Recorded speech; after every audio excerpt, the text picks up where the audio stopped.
welcome to our show, Chercher l'artiste. I'm Leslie Dalencour, and we have a special guest for you today, Mr. RALPH LATAILLADE. He's a jeweler and a jewelry designer. Ralph, bienvenue. Merci. Welcome to the show. Merci de m'avoir aujourd'hui. It's a pleasure. It's really a pleasure to have you. I had Astrid last week. Yes, my good friend Astrid, yeah. Yes, and she presented a lot of her pieces that were phenomenal, and she told me about you and all that. So tell us who you are and how did you start this whole thing? Thank you for this wonderful introduction. My name is RALPH LATAILLADE, like you said, and I'm a jewelry designer. I've been in this business for a very long time. I studied in Haiti. That's where I started. And then I migrated to the US, where I went to college for the jewelry design part at FIT, which is the Fashion Institute of Technology. And that's where my career started, really, in the States. Although most of my learning happened in Haiti. Oh, that's great. Fantastic. I didn't know that we had schools of... I didn't go to a school per se. I met two wonderful jewelers in Haiti that had studied in Europe. And so they both had different influences. One of them was named Jacques Lafontaine, who studied mostly in Europe, but more like Belgium and places like that. And the second one was Claude Moïse, who studied in Germany. So I had two different influences in the way I learned, the different techniques, and it was a wonderful experience for me to start the learning process. So what sparked that? So you went to visit them, and then you saw their pieces that they were making, and you thought it's something that you could do too? Before that, my mother, bless her heart, she's deceased, but a wonderful woman. Yes. She used to sell jewelry in Haiti. Oh. And for years. So I always saw her interaction with the customers, which was really a wonderful experience for me to learn how to interact with customers, with people, le savoir-faire, comment vendre les bijoux, l'interaction avec les clients et tout. But that's where my first love of jewelry came from my mother and her interaction in selling jewelry. So I saw jewelry very early on in my life. How old were you when you started? I was probably in my early teens. Early teens. And I started to learn jewelry probably around 14, 15 years old. Well, everybody was going to the beach, going away for the weekend. I was apprenticing, learning the craft. That's beautiful. That's beautiful. Me, my parents put me, we had une usine de factory de drains en ciment. Pour la camep. On fabriquait ces drains-là pour la camep et puis pour les privés, you know. So they started me, I was like 14 years old. They thought I was going to be an engineer. They were wrong. I graduated bio-diplôme. Bravo le diplôme. Tu avais d'autres plans? Je suis venu vraiment pour étudier engineering here, but then I realized that I don't like altitudes, heights. I don't know how to design, how to draw, so yeah. Donc les plans. So maintenant, did you went also to school for facet of the jewelry business? The program that I went to for at FIT, Fashion Institute of Technology in the city of Manhattan in New York, it's a well-rounded program that has a design part, how to draw anything, a necklace, rings, earrings, anything from a front view, side view, three-quarter profile, being able to show the design to a customer, and then you start from the design, and then that gravitates towards making the original model, or you're going to do one piece or one-off, or whether you're going to make a model that's going to go into production. It's a very vast field. There are many facets in jewelry, not just the making part and the sales part of it. There is marketing, there is photography, that's part of it. You have to be able to sell yourself, like we're doing right now. Having an interview, to be able to conduct yourself in a public setting, be able to talk in public. So, and what inspires you to design a piece? My inspiration comes from anywhere. Even in the studio here, I can see a piece, or I can see something from the camera that catches my eye, and it bring something to my mind in terms of the design element of it. I can see something in there that pretty much triggers a design or a whole line around it.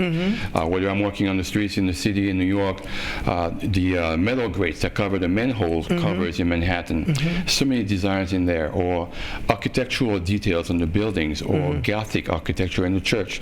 Anything can trigger a design. I even have parts of my line that are from African inspiration, from the Zulu nation, from the lenses, the boucliers. All these things have designs, inspirations that you can gather ideas from that trigger something. And sometimes it's something that comes straight from your brain. You start drawing something and then it turns into a whole collection. Right. So it's a very interesting process, the design process. Yeah, well, in Haiti, we have a lot of different designs. For example, I had a few artists that came here and were inspired by some of their religious things, like the veve. Have you ever thought about doing that? That's a very good question, you know. I know that some designers have branched out into veves internationally. I have a lot of friends that do pieces on clothing, but I mean design on the clothing, and they are phenomenal. On paintings, like for example, we have a gentleman that works with us, Gary Laurent, has phenomenal paintings with veve in it. It's a very interesting question because it's something that came to my mind maybe a month and a half ago. It's funny you asked that question. And it's so prevalent in the fashion world. Indeed. And it is well recognized by the international community. And even though it comes from our culture, it seems to be that there's a stigma around it, where lots of people either want to do it, they don't want to do it. But internationally, it's very well recognized and appreciated. Indeed, yes. And sometimes more than in our own country. Yes. So it's a good question. It's something that I might maybe look into, but mine would be a very high-end, well-finished jewelry that I'm accustomed to making, but using the veve as a design inspiration to create a line. So it's a possibility. I'm not sure, but I might look into that as well. And you brought us some pictures of the stuff that you've been doing as well. You know, another Haitian artist, a young artist, Yael Talleyrand, she does some phenomenal paintings also like that. But something that's very important. You used to work for a jeweler in New York, and then you decided to go open your own company. I worked for a designer that I met while I was still in school. In college, there was an exposition, or there was a show where people of my year, graduation, the graduating class, showed a few pieces that they had made during the semester or during the years that they spent after school. And they came, they saw my pieces, and I was hired on the spot. I never went to an interview in my life. So I was hired on the spot during the show, and I ended up working for the designer for 16 years. 16 years. In Manhattan. So I had to commute from New Jersey to Manhattan every single day for 15 years. And then I showed him what I was working on, just to tell him that I was thinking about opening up my own company. And he was very supportive, which is rare. That's great, yeah, because you're in competition with him. And my first show, my first professional show with my own company was at the Javits Center in New York City. Yes. And my booth was almost across the street from his, across on the other aisle. So that was a really interesting thing. So the Javits Center is a huge place. When you go there, just walking around, you can get lost, and that's why the show is there for 3 days. I was hired in Washington to go present pajamas, wear them. In crocodile pajamas. So crocodile, the actual skin or fabric? No, fabric, but it looked like, you know, crocodile patterns. Right, and so I was in a hotel for like those 3 days, and the hotel was not far from the Javits Center, and I would walk in the street. Do you know, nobody like paid attention to me? No, everything happens in New York City. Nobody is fazed by anything. No, I mean, not even nobody. It's an interesting place. You meet all kinds of people from around the world. They all walk around and coexist and just pass each other by.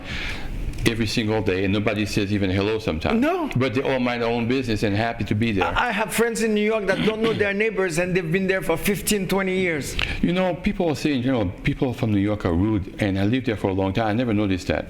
I think New Yorkers are actually great people. I don't see them as rude at all. People think they are really cold or rude. Yeah, rude or cold, that's true. I've never seen that.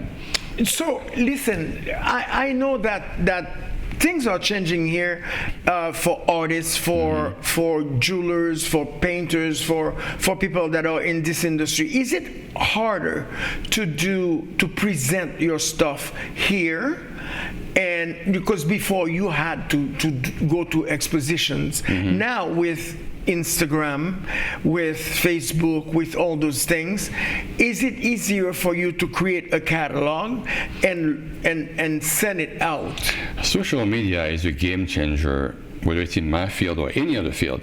They give I would call the small guy a chance to succeed, because going to the Javits Center or going to Las Vegas or any other big market, even the GIS show here in Miami, sometimes you can spend upwards of $100,000 for one weekend. Yes. If you have a large booth there with lots of people at your booth. Working for you, you have models that are going to be showing your pieces. It costs a lot of money, but with social media, you can, I wouldn't say you can bypass all that, but it can help you break out without having to spend an enormous amount of money. So it's kind of personal marketing that is really helping small artists out there to succeed and be exposed to the general public. I think everybody has a different way of designing or thinking. I think that a lot of Haitian jewelers should put themselves together, 10, 15, and put together a show that is showing their pieces, their art. I think it's a great idea because there's a lack of cohesiveness in the Haitian community in terms of cooperating or having a group of people doing something together. And I think it's something that should change, where you can recognize and see lots of different artists from different mediums, whether it's in painting, sculptures, painters, jewelers, that we could have a show together. I know the Haitian community, when people are dealing with their own stuff, they're not going to be helping somebody else. But I think it's a great idea. Even having a show in Europe sometime. Yes. There are some major shows in Europe where we could have a Haitian presence. Somewhere overseas. Like I was telling you, I have a friend, Ketli Astier, in Belgium. I got to put you in touch with her. We're going to take a little break, ladies and gentlemen, and we'll be right back.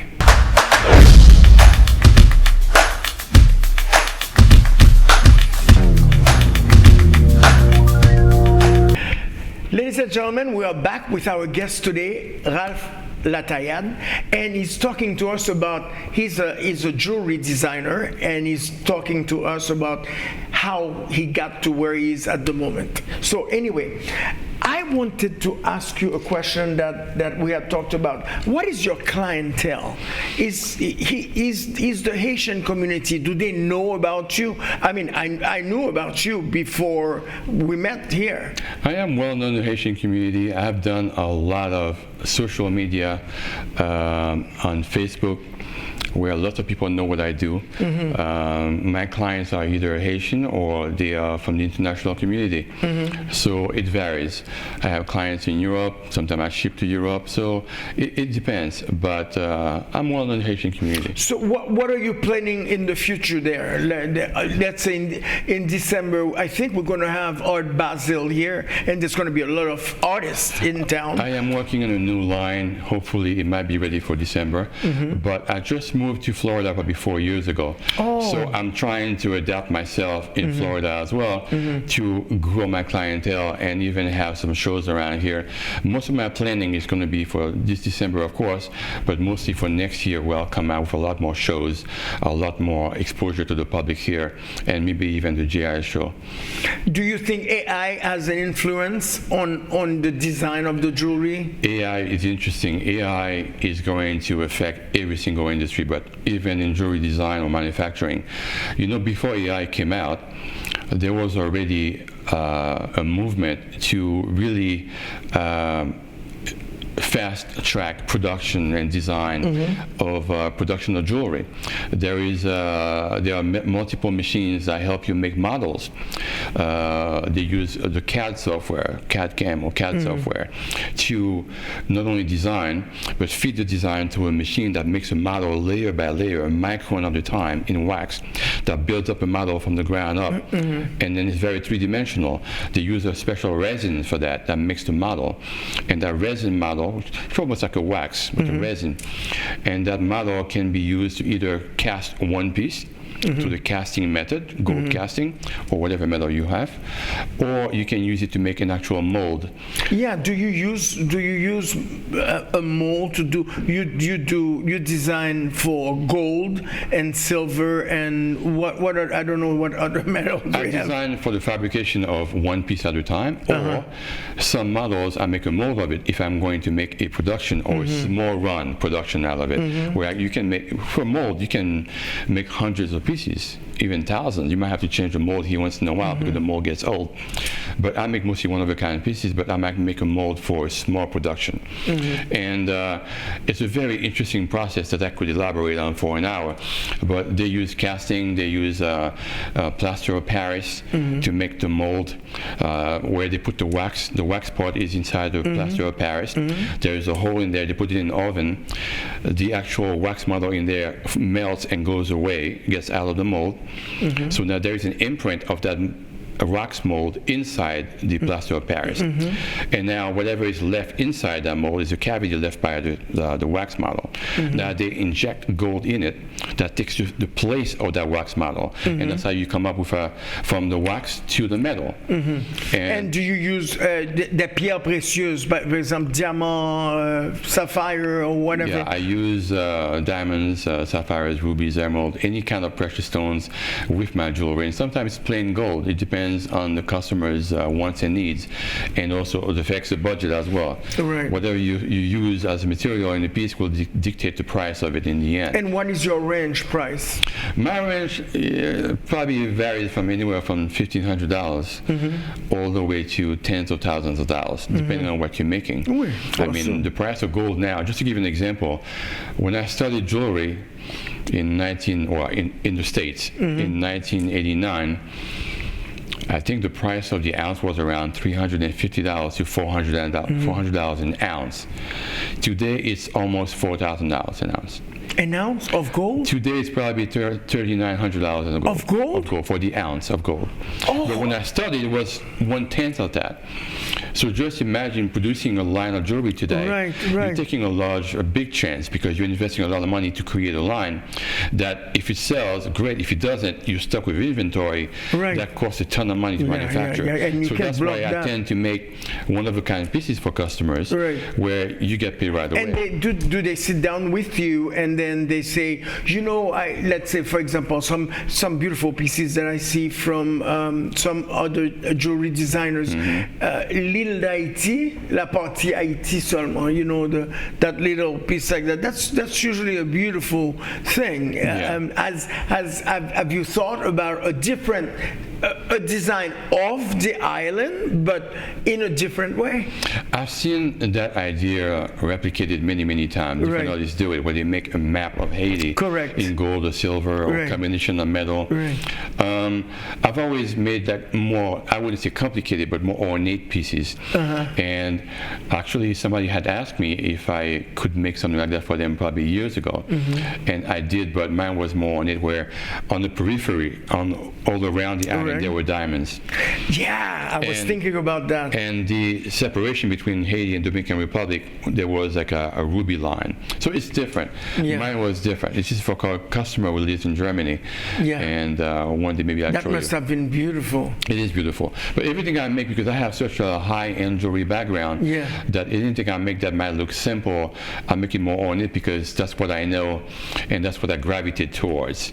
So my pieces are always more refined than just simple And shape. again, we're going to have some pictures so we can have an idea. I think it's fascinating, because I'm in the art, but it's more music, television, and things like that. But I always admire an artist like Astrid. she took rocks and made absolutely beautiful pieces, and she was explaining to me how we have all those things in the ravines in Haiti and things like that. Well, those rocks are interesting because, of course, if you go through rocks that have been in a river, in a riverbed or by the sea, they get polished over time by water, by other grains of sand. And it's an interesting process where you see Mother Nature at work.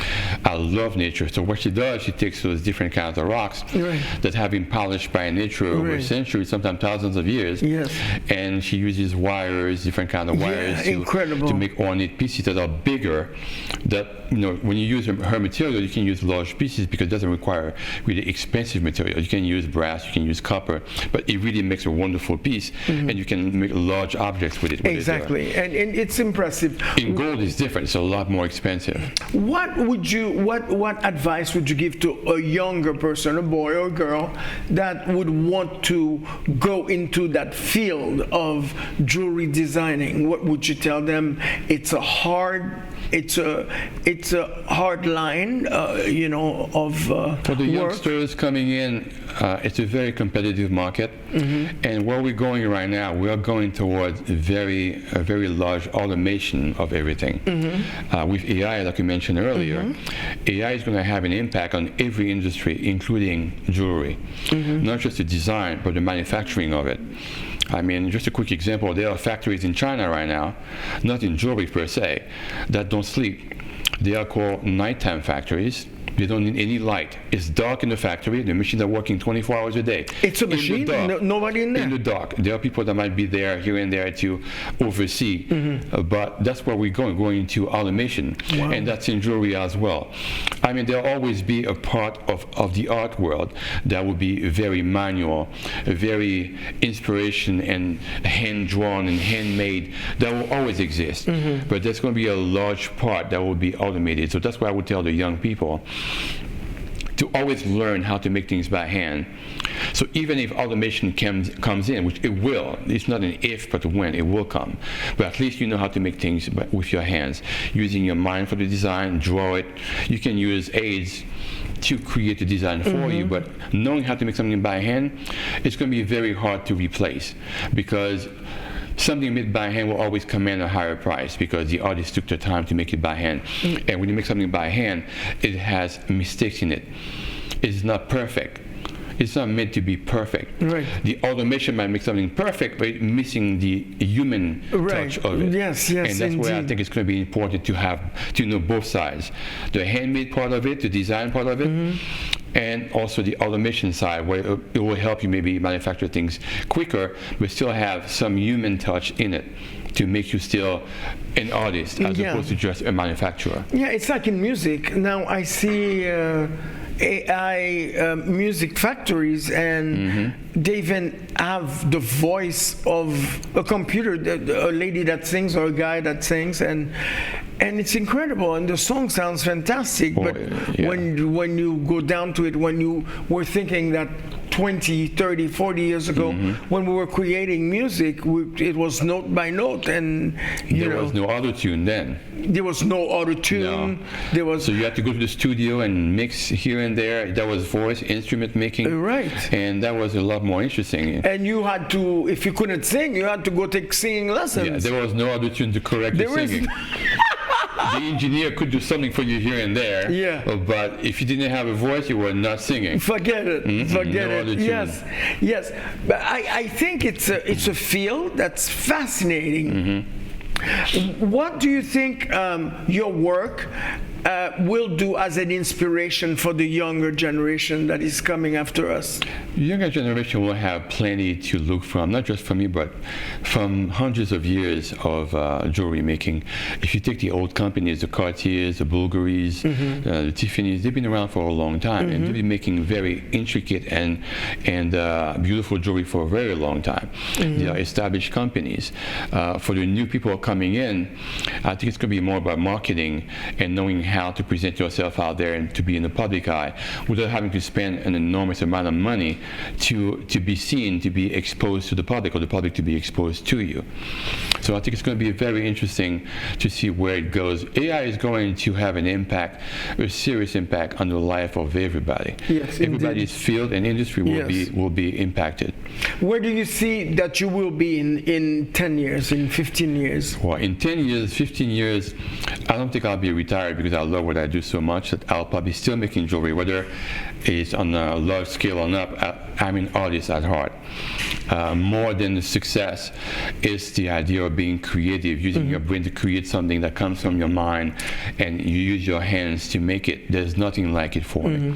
If I don't create, I feel dead inside, literally. Yeah, me too. I have to be creative, and to be around other creative people where you can exchange ideas. To me, that's interesting. That's important to me. Tell us where can somebody reach you? Where could they go and find out about your jewelry? My jewelry is on Facebook. If they go to my Facebook account, RALPH LATAILLADE. RALPH LATAILLADE. LATAILLADE, and they go onto my page, they'll see the part where all my jewelry is exposed there. And my phone number is 973-868-3940, and they can reach me by email as well, Ralph Lat, lat@gmail.com. But mostly on Facebook, they'll see all of my work. Indeed. And I'm working on the website right now, which I had before, but I had to recreate a new format. Well, they'll be able to see all my work on the website as well. Next time, if you have me, I'll come over. I was going to ask you, will you please come back and visit us? With all the information where they can reach me, because I'm going to do a lot of work between this year and next year to really be out there. Definitely. Well, listen, thank you so much. Thank you so much for having me. It was a pleasure. Pleasure was mine. Ladies and gentlemen, thanks so much for being with us today. Thank you and so much. Mr. RALPH LATAILLADE, our guest today. I'm Leslie Dalencour, Chercher l'artiste on Island TV. Take a little time to do something nice for somebody this week. See you next time. I love you. Bye.